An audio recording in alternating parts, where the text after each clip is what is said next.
กฤษนะคะแต่ว่าพยายามแทรกภาษาไทยไว้ในสไลด์ My name is Nisha Panikmani. I work at Ecological Alert and Recovery Thailand. We are an NGO that is working on policy research and some strategic scientific research to support community demands for industrial pollution management and policy changes at the national level. A little bit of our background, we actually started working back in 1991 after the chemical explosion at Klong Toi Port in downtown Bangkok, where almost 5,000 people lost their homes, and for several weeks there was no information on what chemicals were burned in the fire, and for many years residents from the urban slums that lost their homes had to fight to get compensation and obtain information for proper treatment. And then in 1998 we established into a larger informal network known as CANE, and since 2009 we are registered as a nonprofit called Earth Ecological Alert and Recovery Thailand. I think that this panel and this conference, we're trying to take a step back and look at these issues at the regional level, and I think Thailand offers a good case study as a whole for the ASEAN region in what lessons, positive and negative lessons, we may have learned from almost 30 years of rapid industrial growth. We were the first ASEAN country to shift from agricultural to industrial economy, and as my colleague in Vietnam has spoken, he's also seeing the effects of becoming the latest Asian tiger. Now in Thailand, we have more than 130,000 registered factories. These are medium and large size factories and heavy polluting factories only. This does not include many unregistered factories. We also have 87 industrial estates and zones that are legally registered. There are also unregistered industrial parks and other industrial areas that's not included in these statistics. We're also home to some of the world's largest manufacturing facilities, especially the chemical industry. We have some of the world's largest petrochemical refineries, many other chemical production plants. And many of the same Thai and foreign investors are expanding to other Asian countries. I'd like to talk about mitigation in terms of how we mitigate the overall impact of continued industrial expansion. I think that's what many of my colleagues here are talking about. Remediation at the project level, but mitigating future damage from industrial development. I think that when we talk about impact assessment as a monitoring tool, we forget that the assumptions are based on false or ineffective phenomena. One, we assume that there is conclusive data that will be available. We assume that the existing laws will be enforced, and we assume that polluters have the natural incentive to reduce pollution. And these factors are compounded by the nature of industrial pollution, as Kun Chiavi mentioned from the Pollution Control Department, that no longer is, well, in Thailand we still have dead fish in canals every year, but we also have a new form of pollution which is invisible. It creates chronic effects rather than acute poisoning.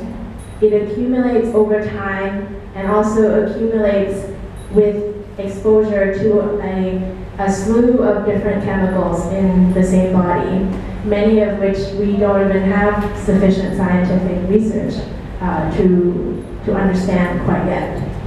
And the pollution is dispersed through various different forms of environmental media, air, soil, surface water, groundwater, and waste. and the varied health effects of industrial pollution, depending on individual immune systems, ways of life, patterns of work.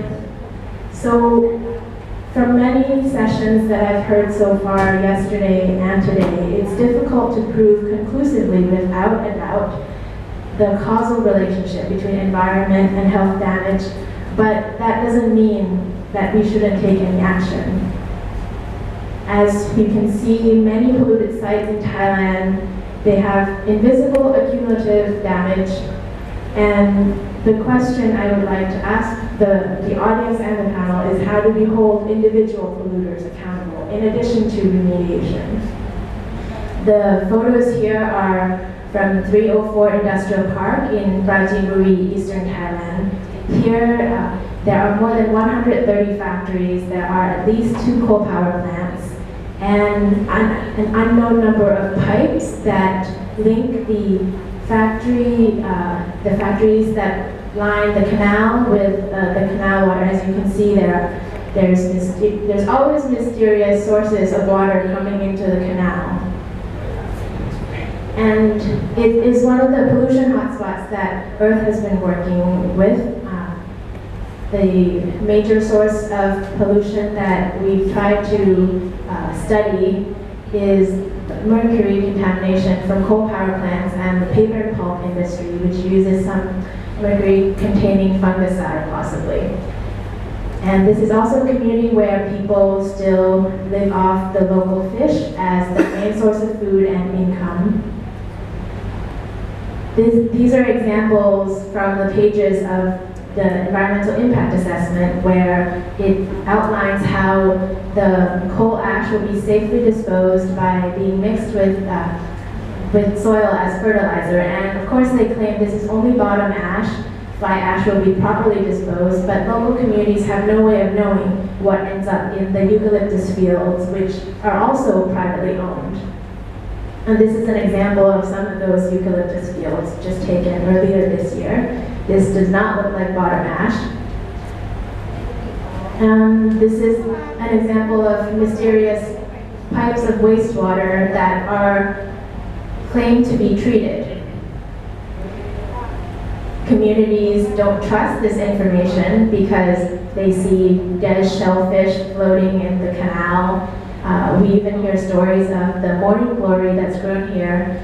One fisherman took a bunch of morning glory, fed it to his grandson's pet rabbit. 1 month later, the pet rabbit's hair started to fall and it stopped moving, and eventually it died. That's not going to show up in any impact assessment because that's not scientific data, but that is enough reason for the local community to wonder.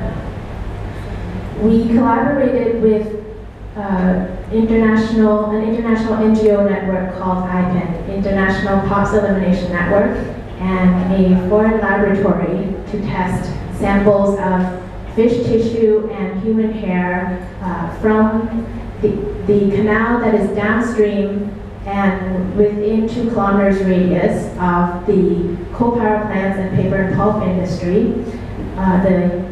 The sample of 20 people who also consume local fish they also are residents within the 2 kilometer radius. This was part of an international collaboration to advocate for different countries to become signatories of the Minamata Treaty. These are the results for Tatu. We found 85% of the fish samples containing above the US reference standard for fish, and Thailand has an old standard in general for contaminated foods, not specific to mercury, and 100% of the fish samples were above Thailand's food standard.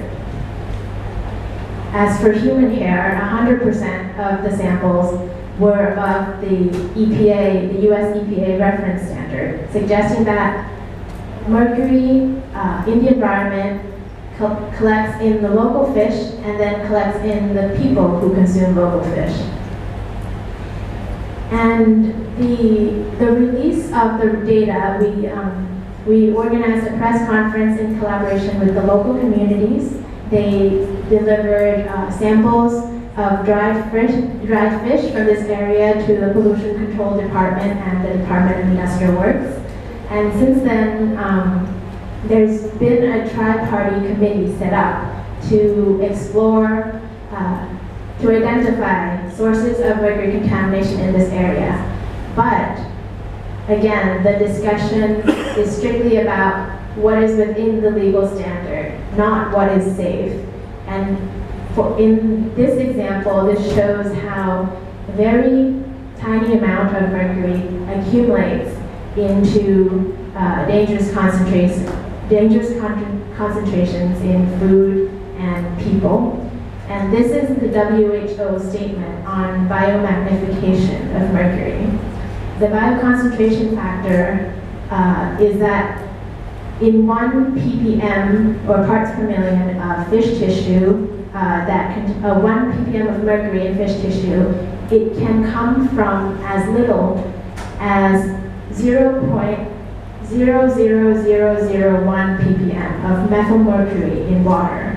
This is the amount that is, of course, within the legal standard of wastewater discharge and is often below most detection limits in the common laboratories. Does it mean that the government shouldn't do anything, should not remediate, should not act to prevent further damage in this area? And also the discussion should not be limited to mercury. This is a study just to prove that there is pollution in the area. People have been complaining, filing letters, making phone calls to government departments for 10 years now. I'd like to remind everyone of the precautionary principle. We don't have to wait to see the obvious forms of Minamata disease. We don't have to wait to see obvious discharge of one factory pipe in an isolated area to prove the causal relationship. As many ASEAN countries are signatories of the Rio Declaration, it says 20 years ago that where there are threats of serious or irreversible damage, lack of full scientific certainty shall not be used as a reason for postponing cost-effective measures to prevent environmental degradation. This is an old statement. It is the most conservative statement on this principle, and we are still forgetting that in this conference. Another limitation in many mitigation and remediation measures are the limitations of public health services in rural areas. As the speaker from the Department of Industrial Works mentioned, Thai factories are often scattered in different places because of our lax land use laws. So we have factories set up in many rural areas because they were the cheapest lands to buy. And the rural health services are not, the staff are not equipped to diagnose or treat pollution-related diseases. This is an example in Thatu where they visited the community after national news coverage of mercury contamination. And so they were doing blood checkups. But this is actually a better example. They also conducted risk assessment of mercury exposure. They had a form that asked about potential symptoms like tingling of fingertips, etc. However, this quality of care, or at least the beginning of care, is not the same in all places. Kun Sukanya mentioned that her community and many residents are affected by heavy metal poisoning. 2 days ago, I had the opportunity to visit with a team from this conference, the local public health office. And they have a sign at the public health office saying that they set up the center to take care of people affected by environmental pollution and occupational disease. However, when we asked further how they treat people, they say they provide psychological treatment. And this is the risk assessment form. It's not for heavy metal exposure. It's actually a risk assessment form for stress, depression, and suicidal tendencies. The local professional nurse is in charge of interviewing people. And if you can see in the form, if they rate you in terms of high or low stress, and the treatment is to talk to close ones and look past old conflicts. This is the treatment that they're providing at the local public health office near one of Thailand's most famous mining contaminated sites. This is another mining area. This is the local creek on the left and bottom right. The top is the cyanide tailings pond. I'd like to say that maybe some of us think that everything goes according to the law, but this is one example where the community says that in the environmental impact assessment, it says that there are no public waterways on this mountain where the mine is set up and the cyanide tailings pond is set up, but local residents all know about the creek that runs right underneath that cyanide tailings pond. So I'd like to draw a few lessons from the different field experiences from our work. Citizens lack access to data to substantiate their claims that there is pollution and it's worsening.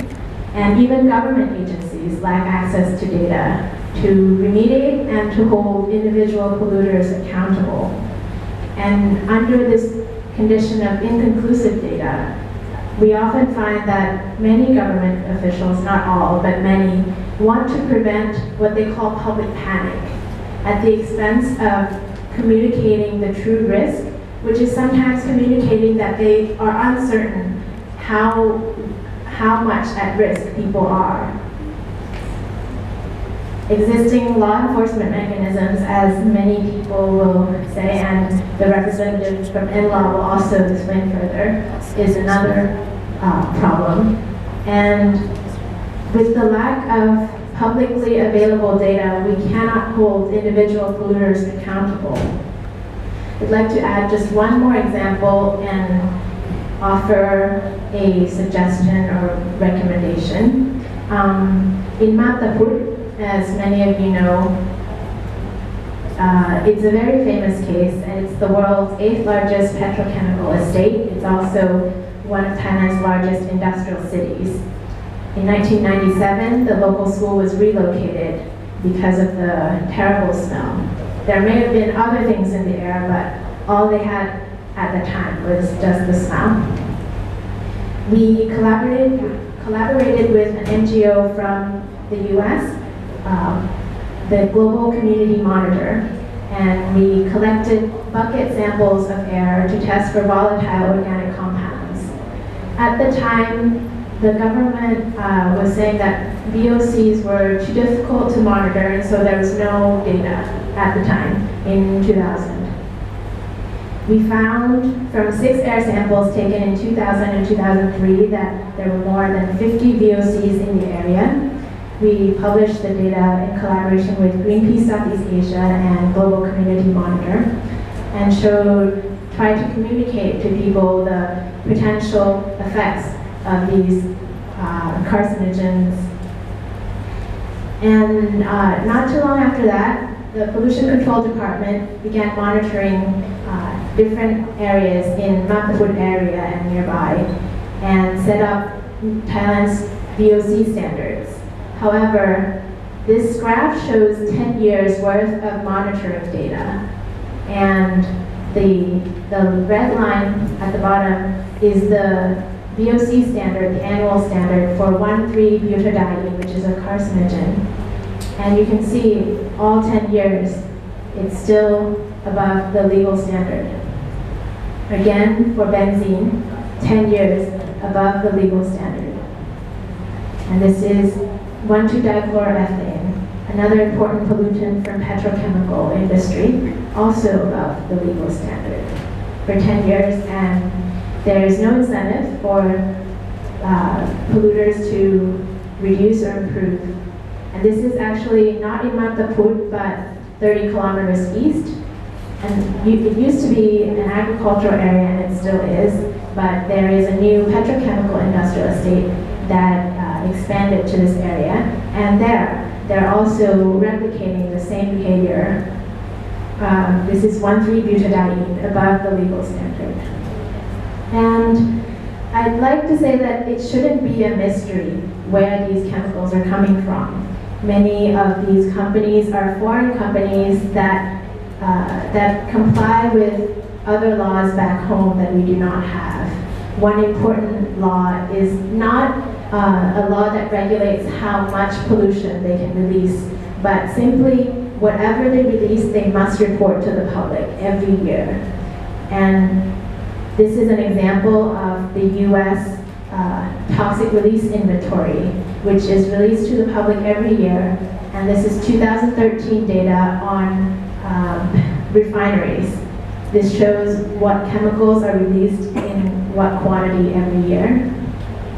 And again, for gas refineries, petrochemical, plastics, and individual polluter information is available. These are the same companies with chapters in Thailand. By releasing public data, there is indirect incentive for polluters to show that they are improving, adopt best available technology. And in our opinion, it will also benefit the Thai government to have data to measure actual progress of pollution reduction. These are examples of individual companies advertising in Japan, in the US, how they are reducing pollution in their annual CSR report. And fortunately, because the situation had gotten so bad in Mataput due to protests and 2 important lawsuits that triggered temporary halt to investment, the Thai government and JICA, advisors from Japan, set up a pilot PRTR project. But it still lacks collaboration from many industries. Only about 15% participated in last year's pilot project, and many industries are not covered in the pilot. And most importantly, the results are not released per facility. But we think that while we wait for legal reform and financial mechanisms to Thailand's environmental fund, there needs to be an information mechanism for public release of pollution data. People should not have to protest for pollution remediation and polluter accountability. Thank you. Since as show us about, so it has been doing